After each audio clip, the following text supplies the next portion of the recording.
Les Israélites continuaient à honorer la déesse cananéenne Ashéra, en qui ils voyaient l'épouse de leur dieu Yahvé.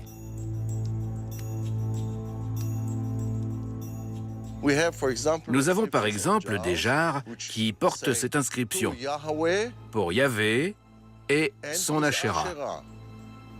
D'accord, on a donc Yahvé et Madame Yahvé, si vous voulez, Ashéra. Les Israélites idolâtraient de nombreux dieux. Contrairement à ce qu'on pense souvent, ils ne vénéraient pas tous Yahvé.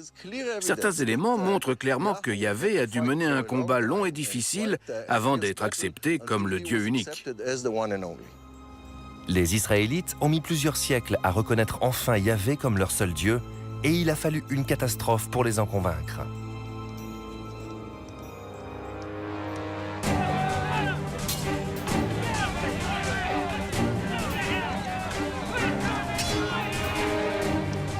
Il y a 2600 ans, le roi de Babylone, Nabuchodonosor, s'est emparé de Jérusalem. Ses armées ont mis la ville à sac et détruit le temple de Salomon. Des milliers de Juifs ont été faits prisonniers et réduits en esclavage. La défaite de Yahvé semblait consommée.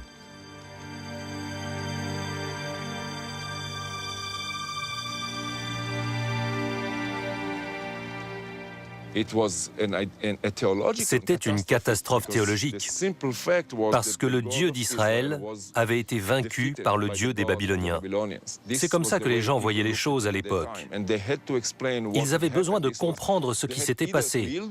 Soit ils cédaient, ils oubliaient le passé et devenaient membres à part entière de la culture babylonienne, soit ils trouvaient une explication.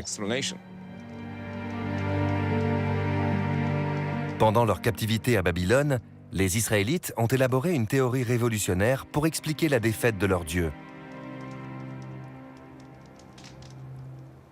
Ils ont imaginé un concept philosophique extraordinaire pour expliquer ce qui s'était passé et comment le Dieu d'Israël semblait avoir été vaincu alors qu'en fait pas du tout.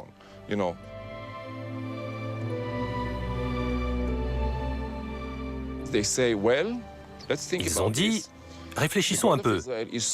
Le Dieu d'Israël est si puissant qu'il est universel. Il règne sur tout et il décide de tout. C'est lui qui a envoyé le roi de Babylone.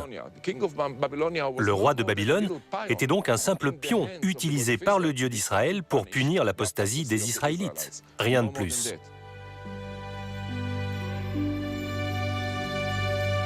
La victoire des Babyloniens n'était pas celle de leur Dieu, mais celle de Yahvé qui s'était servi d'eux pour punir les Israélites. Yahvé n'était pas seulement le Dieu des Israélites, mais aussi celui des Babyloniens. Il était le Dieu de tous. C'est un prophète inconnu du nom d'Isaïe qui a rédigé le texte fondateur du monothéisme, modifiant ainsi à tout jamais le cours de notre histoire.